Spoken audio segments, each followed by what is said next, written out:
Bonjour. Nous portons de nouveau les masques ce matin, mais ce n'est pas pour entrer en compétition avec les jeunes et leurs familles qui, cet après-midi, porteront le masque et seront déguisés pour la grande fête populaire que vous connaissez. Mais pour nous, ce 31 octobre, ce n'est pas la fête de l'Halloween d'abord. C'est notre fête, c'est notre dimanche, c'est notre journée, celle où nous nous rassemblons pour célébrer le Christ et prier les uns pour les autres. Bienvenue à vous tous et à vous toutes, au nom du Père et du Fils et du Saint-Esprit. Que le Seigneur, l'unique Dieu de tout amour, soit toujours avec vous. À chaque Eucharistie, notre Dieu nous montre son amour pour que sa miséricorde nous reconstruise et nous rende capables d'aimer comme lui, invoquons son pardon.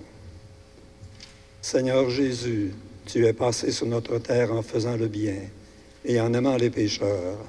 Prends pitié de nous. Ô Christ, par ta passion, tu nous as montré jusqu'où va l'amour de Dieu pour le monde. Prends pitié de nous. Seigneur, tu sauves d'une manière définitive celles et ceux qui, par toi, s'avancent vers Dieu. Prends pitié de nous. Que Dieu, dont la puissance est celle de l'amour, nous fasse miséricorde, qu'il nous pardonne tous nos péchés et nous conduise à la vie éternelle. Dans la joie, chantons la gloire de Dieu.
Vous avez sans doute remarqué la présence parmi nous de notre ami Esner.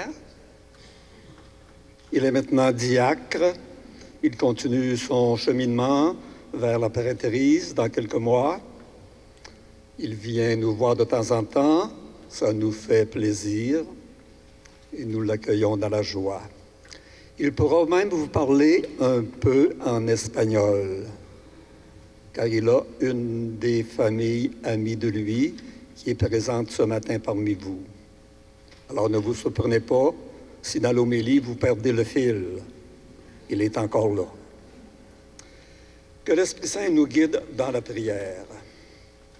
Dieu de puissance et de miséricorde, c'est ta grâce qui donne à tes fidèles de pouvoir dignement te servir.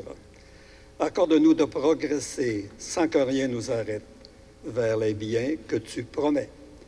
Par Jésus-Christ, ton Fils, notre Seigneur et notre Dieu, qui règne avec toi et le Saint-Esprit, maintenant et pour les siècles des siècles.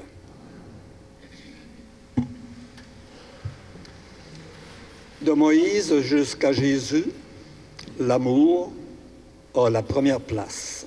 Soyons attentifs à la parole de Dieu. Lecture du livre du Deutéronome. Moïse disait au peuple, « Tu craindras le Seigneur ton Dieu tous les jours de ta vie, toi, ainsi que ton fils et le fils de ton fils. Tu observeras tous ses décrets et ses commandements que je te prescris aujourd'hui, et tu auras longue vie.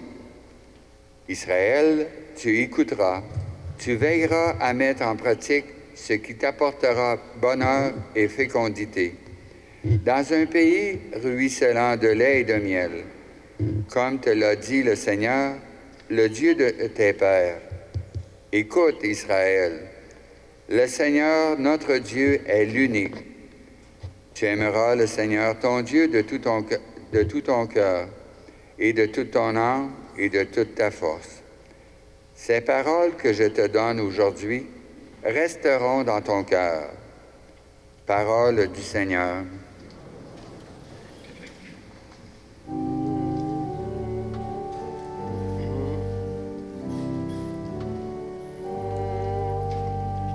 Je t'aime, Seigneur, ma force.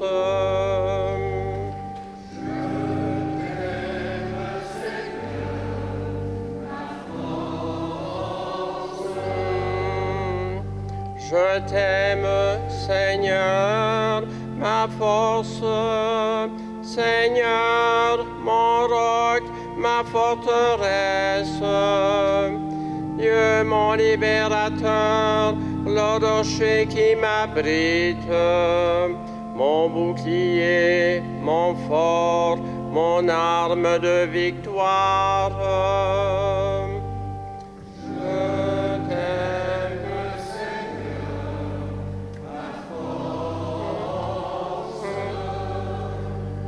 Louange à Dieu, quand je fais appel au Seigneur, je suis sauvé de tous mes ennemis. Je t'aime, Seigneur, ma force. Vive le Seigneur, béni soit son rocher. Qu'il triomphe, le Dieu de ma victoire. Il donne à son roi de grandes victoires. Il se montre fidèle à son Messie. Je t'aime, Seigneur, ma force.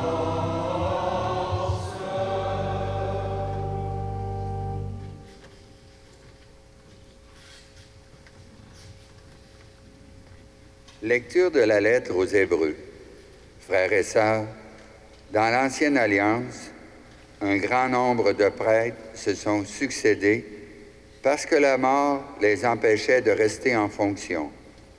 Jésus, lui, parce qu'il demeure pour l'éternité, possède un sacerdoce qui ne passe pas. C'est pourquoi il est capable de sauver d'une manière définitive ceux qui, par lui, s'avancent vers Dieu, car il est toujours vivant pour intercéder en leur faveur. C'est bien le grand prêtre qu'il nous fallait, saint, innocent, immaculé, séparé maintenant des pécheurs. Il est désormais plus haut que les cieux. Il n'a pas besoin, comme les autres grands prêtres, d'offrir chaque jour des sacrifices, d'abord pour ses péchés personnels, puis pour ceux du peuple. Cela, il l'a fait une fois pour toutes en s'offrant lui-même. La loi de Moïse établit comme grand prêtre des hommes remplis de faiblesse, mais la parole du serment divin, qui vient après la loi, établit comme grand prêtre le Fils, conduit pour l'éternité à sa perfection. Parole du Seigneur.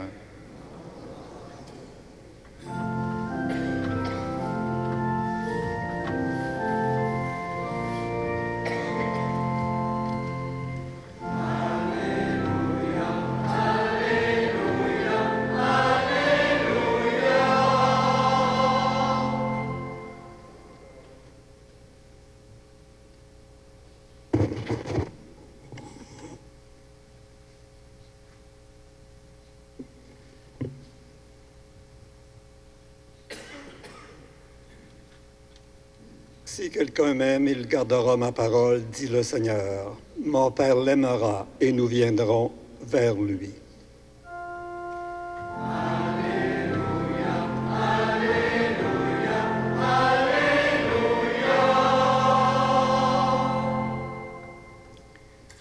Le Seigneur soit avec vous. Avec votre esprit. Proclamation de la bonne nouvelle de Jésus-Christ selon saint Marc. Gloire à toi, Seigneur.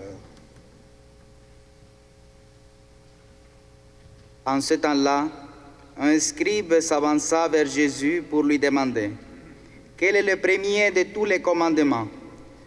Jésus lui fit cette réponse « Voici le premier. Écoute Israël, le Seigneur notre Dieu est l'unique Seigneur. Tu aimeras le Seigneur ton Dieu de tout ton cœur, de toute ton âme, de tout ton esprit et de toute ta force.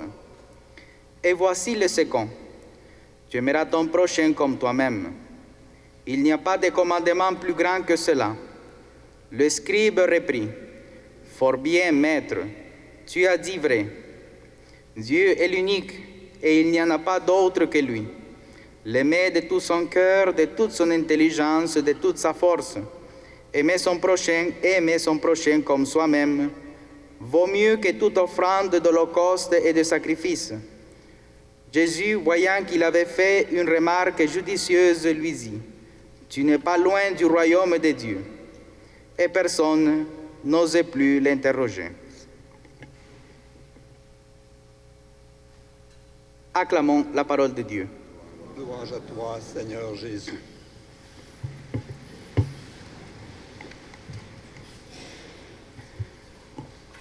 Bonjour frères et sœurs. Je suis vraiment très content de vous voir, d'être ici devant vous pour pouvoir partager une parole qui nous a été donnée il y a longtemps, mais qui a beaucoup de choses à nous dire. Je vais aussi donner quelques salutations en español. Bienvenidos, queridos hermanos, a esta Santa Eucaristía, a este encuentro con el Señor. Ofrecemos esta Santa Misa por el eterno descanso de Sofía López Castillo, para que el Señor la tenga en su reino. Y también por los difuntos de cada uno de nosotros, nuestros familiares también, para que el Señor les perdone sus pecados y los lleve al cielo. Alors, frères et sœurs, comme diacre, il y a deux sacrements que je peux poser, le baptême et le mariage. Alors, je commençais ce mois-ci à présider mes premiers baptêmes.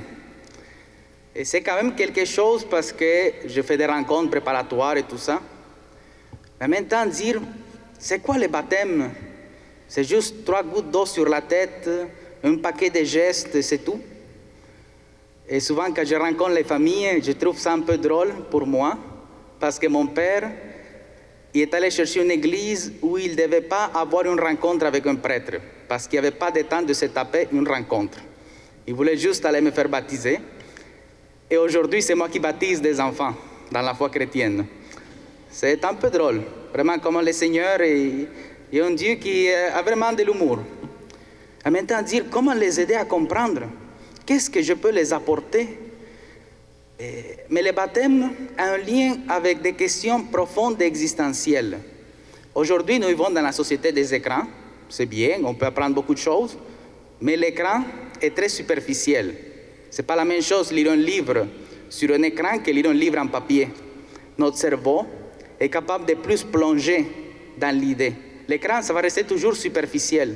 On a écouté tellement de choses sur un écran et très peu nous reste. Pas la même chose quand on voit des personnes ou quand on lit un livre. Alors la question du baptême est une question existentielle. Et je me suis dit, on va mettre des images, on va essayer de faire. Et en naviguant sur Internet, j'ai tapé la question du bonheur sur Google, comme tout le monde. Et il y a une image qui est apparue, disait, c'est quoi le bonheur pour vous? 7 milliards de personnes, 7 milliards de définitions. Je trouvais ça intéressant et je présente ça aux parents. Et je leur dis, écoutez, on ne va pas répondre ce soir parce que tout ça va être trop long. Mais je leur pose la question, si chacun a sa propre définition du bonheur, ce qui est vrai et c'est correct, est-ce que chaque définition est bonne? Parce que si chaque définition est bonne, tout le monde devait être heureux dans le monde. Et j'oserais, moi, pas faire une thèse d'université en disant tout le monde est heureux dans le monde. c'est l'échec assuré.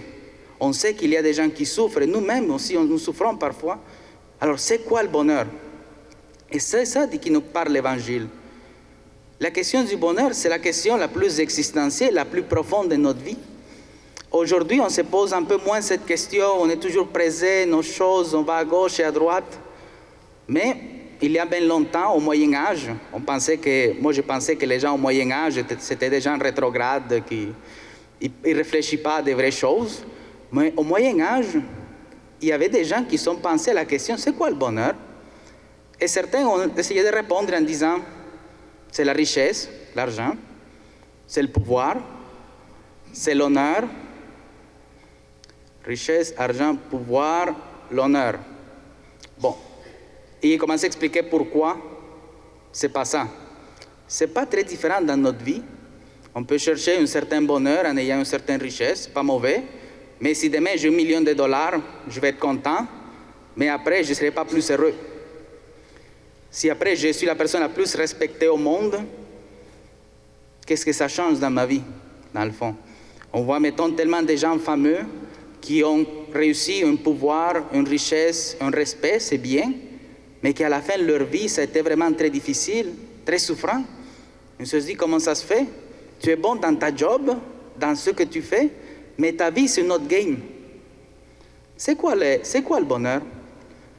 Pour saint Thomas d'Aquin, un saint du XIIe siècle, il dit, c'est l'amour. Et c'est ça dont nous parle l'Évangile. Dieu est amour. Moi, je l'ai appris dans mes cours de première communion. Dieu est amour. Et c'est ça dont nous parle l'Évangile. Nous parle deux façons d'aimer. Aimer Dieu et aimer le prochain. Certains, c'est vrai, quand on aime notre prochain, on aime Dieu. Ça, c'est vrai. Ça, c'est comme si vous m'aimez moi, mon père, il va être content. Mais une chose, c'est m'aimer moi, une autre chose, c'est aimer mon père.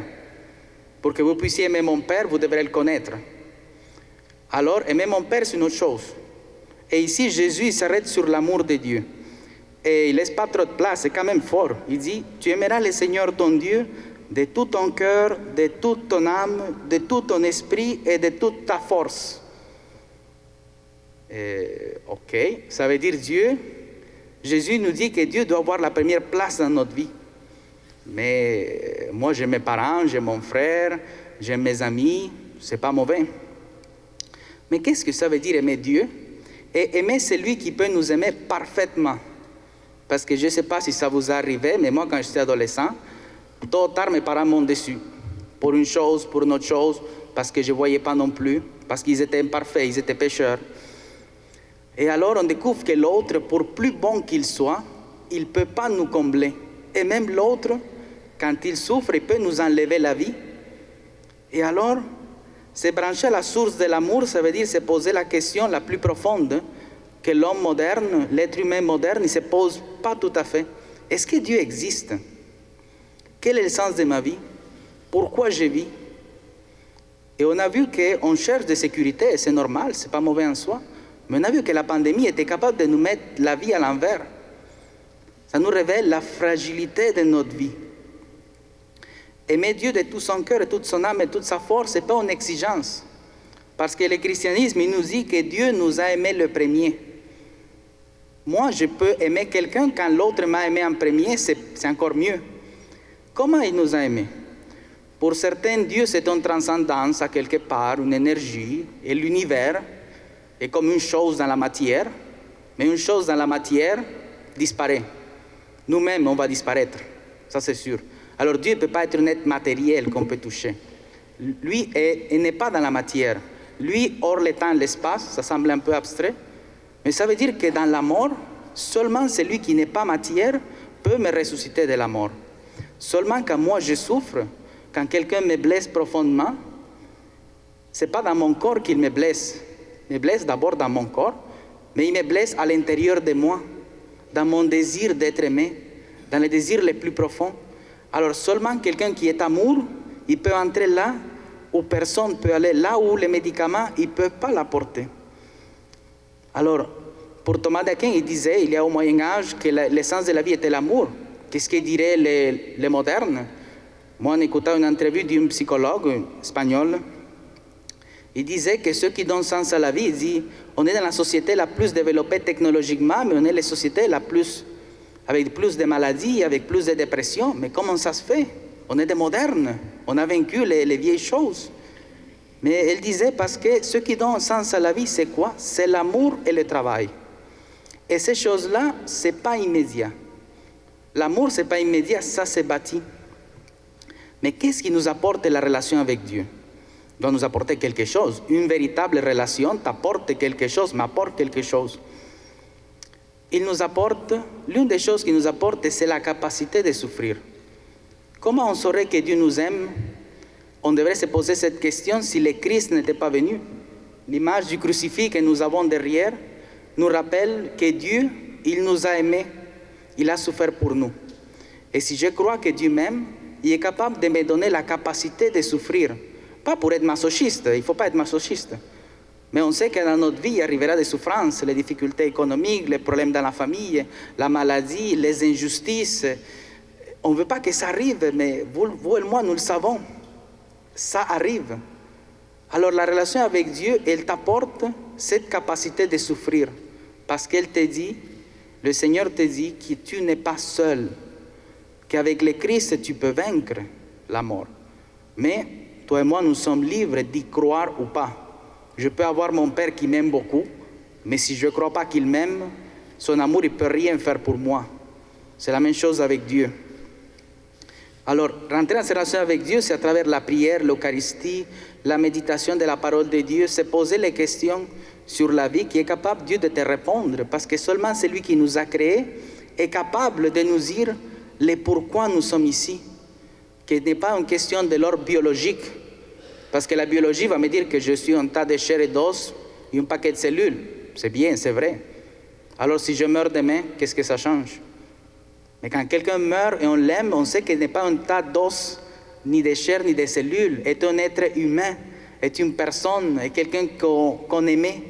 Alors là, on est dans l'ordre du pourquoi, n'est pas dans l'ordre du matériel. Et tout ça nous aide vraiment à entrer dans le 12e commandement, c'est aimer notre prochain.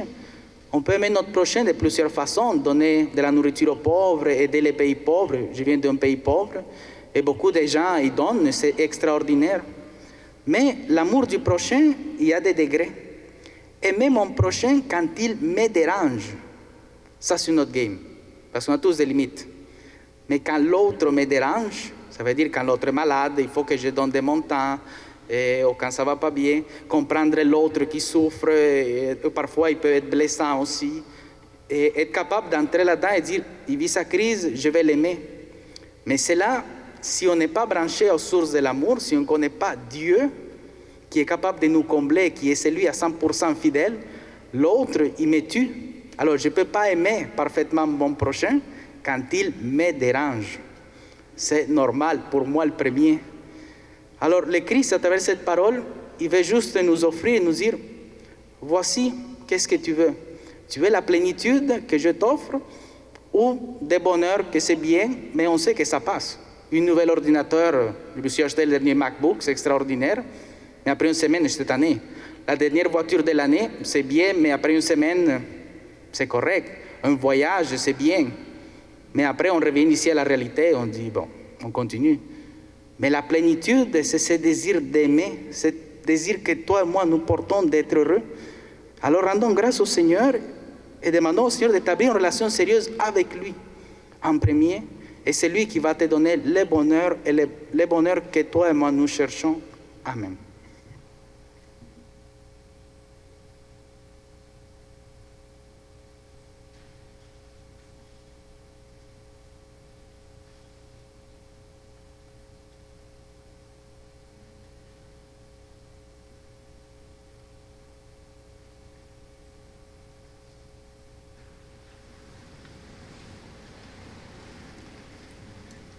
Proclamons notre foi. Je crois en Dieu, le Père Tout-Puissant, Créateur du ciel et de la terre, et en Jésus-Christ, son Fils unique, notre Seigneur, qui a été conçu du Saint-Esprit, est né de la Vierge Marie, a souffert sous Ponce Pilate, a été crucifié, est mort et a été enseveli, est descendu aux enfers, Le troisième jour est ressuscité des morts, est monté aux cieux, est assis à la droite de Dieu le Père Tout-Puissant, d'où il viendra juger les vivants et les morts. Je crois à l'Esprit Saint, à la Sainte Église catholique, à la communion des saints, à la rémission des péchés, à la résurrection de la chair, à la vie éternelle. Amen. Dieu est l'unique et il n'y en a pas d'autre que lui. Parce qu'il nous aime et que nous l'aimons de tout notre cœur, de toute notre âme, de tout notre esprit et de toute notre force, confions-lui le monde, l'Église et chacun de nos cœurs. Après chaque intention, souviens-toi, Seigneur, de ton amour. Pour les personnes qui occupent des postes de responsabilité dans notre société, afin qu'elles ne se ferment pas à la présence de Dieu unique pour bâtir l'avenir, prions. Souviens-toi, Seigneur, de ton amour. Pour les gens qui cherchent un sens à leur vie, afin qu'ils rencontrent des témoins de l'amour de Dieu, prions. Souviens-toi, Seigneur, de ton amour.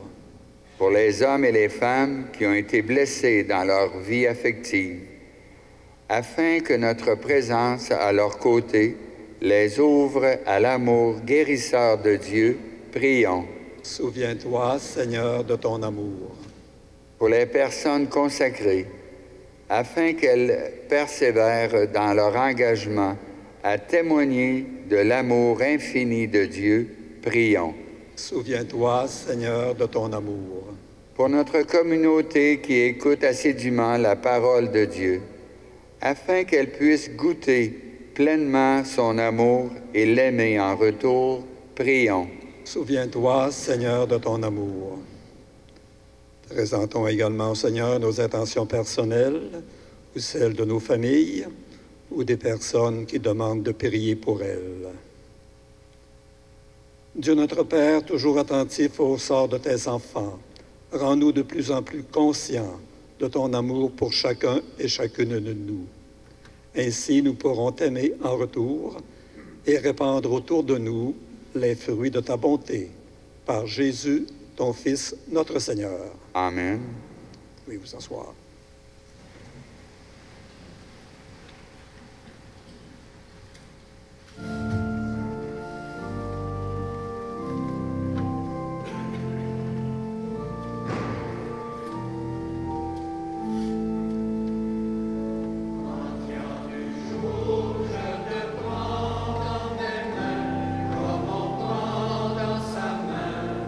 La lampe pour la nuit.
ensemble au moment d'offrir le sacrifice de toute l'Église. Seigneur, que cette Eucharistie soit pour toi une offrande pure et pour nous le don généreux de ta miséricorde. Par Jésus le Christ, notre Seigneur. Le Seigneur soit avec vous. Élevons notre cœur. Rendons grâce au Seigneur notre Dieu. Vraiment, il est juste et bon de te rendre gloire, de t'offrir notre action de grâce, toujours et en tout lieu. À toi, Père très saint, Dieu éternel et tout-puissant, par le Christ notre Seigneur. Dans sa pitié pour notre misère, il a voulu naître d'une femme, la Vierge Marie. Par sa passion et sa croix, il nous a délivrés de la mort éternelle. Par sa résurrection d'entre les morts, il nous a donné la vie qui n'aura pas de fin. C'est pourquoi, avec les anges et les archanges, avec les puissances d'en haut et tous les esprits bienheureux, nous chantons l'hymne de ta gloire et sans fin nous proclamons.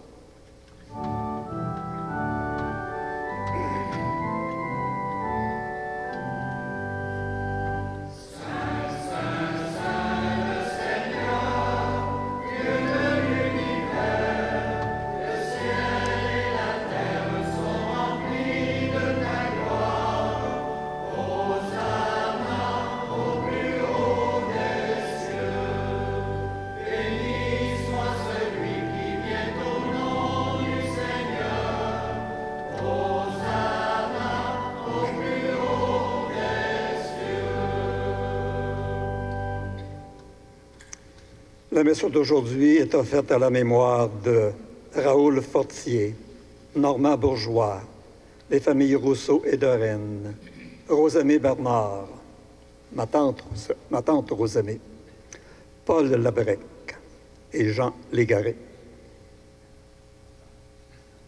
Toi qui es vraiment saint, toi qui es la source de toute sainteté, nous voici rassemblés devant toi et dans la communion de toute l'Église, en ce premier jour de la semaine, nous célébrons le jour où le Christ est ressuscité d'entre les morts.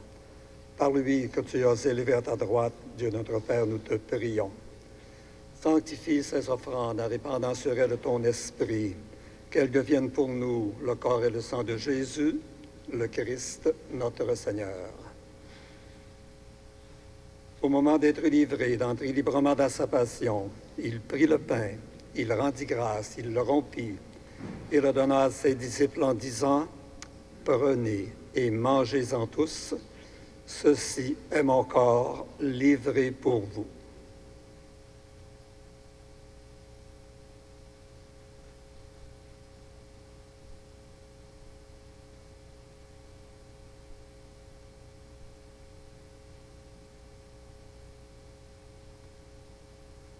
De même, à la fin du repas, il prit la coupe. De nouveau, il rendit grâce et la donna à ses disciples en disant « Prenez et buvez-en tous, car ceci est la coupe de mon sang, le sang de l'alliance nouvelle et éternelle, qui sera versé pour vous et pour la multitude en rémission des péchés. Vous ferez cela en mémoire de moi. »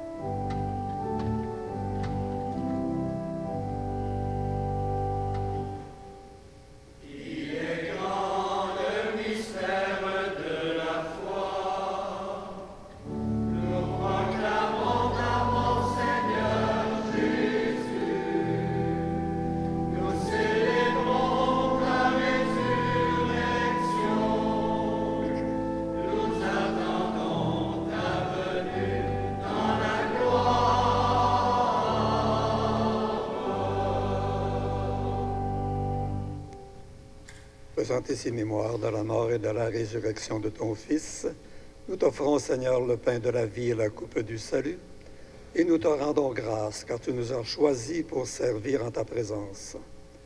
Humblement, nous te demandons qu'en ayant part au corps et au sang du Christ, nous soyons rassemblés par l'Esprit Saint en un seul corps. Souviens-toi, Seigneur, de ton Église répandue à travers le monde.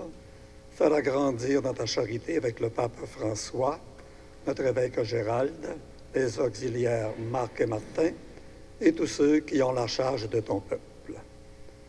Souviens-toi aussi de nos frères et de nos sœurs qui se sont endormis dans l'espérance de la résurrection et de toutes les personnes qui ont quitté cette vie.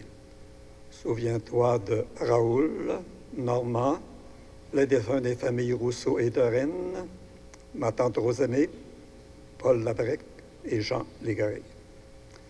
Également des défunts des derniers jours, Laurier Fortier, Yvette Mercier, Lise Lauzé, Madame André Duchesne, Madame Gisèle Nadeau-Ruel et André Brassard. Reçois-le tous, Seigneur, dans ta lumière auprès de toi. Sur nous tous, enfin, nous implorons ta bonté. Permets qu'avec la Vierge Marie, la bienheureuse Mère de Dieu, avec les apôtres, les saints et les saintes de tous les temps qui ont vécu dans ton amitié, nous ayons part à la vie éternelle et que nous chantions ta louange par Jésus-Christ, ton Fils bien-aimé.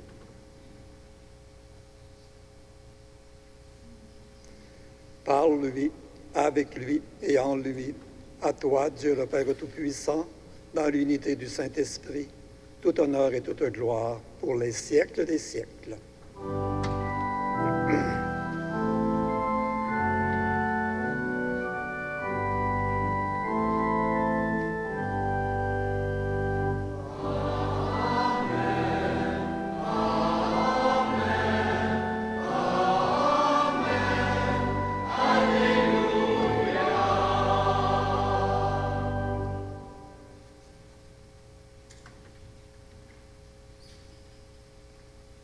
Unis dans l'Esprit Saint, unis aussi dans le commandement de l'amour de Dieu et du prochain, reprenons la belle prière que Jésus nous a enseignée.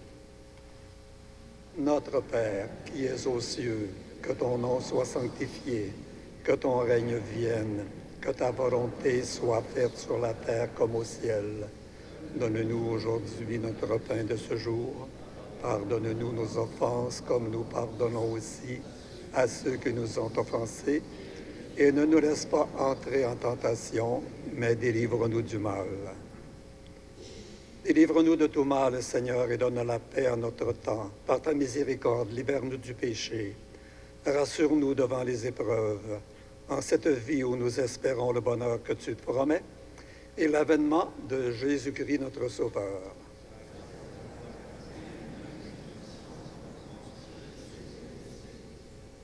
Seigneur Jésus-Christ, tu as dit à tes apôtres, « Je vous laisse la paix, je vous donne ma paix.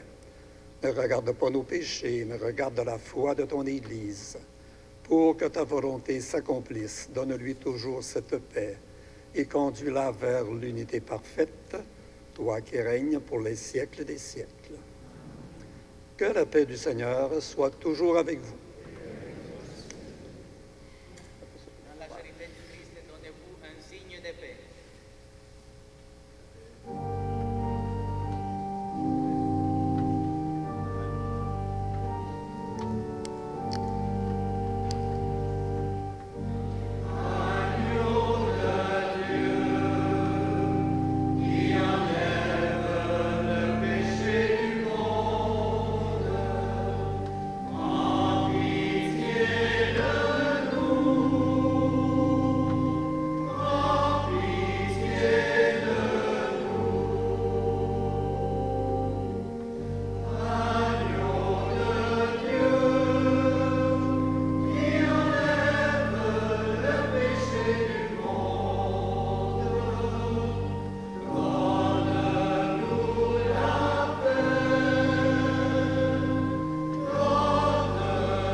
Heureux les invités au repas du Seigneur.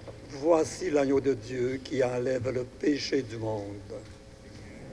Je ne suis pas digne de te recevoir, mais dis seulement une parole et je serai guéri. Le corps du Christ.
Prions le Seigneur.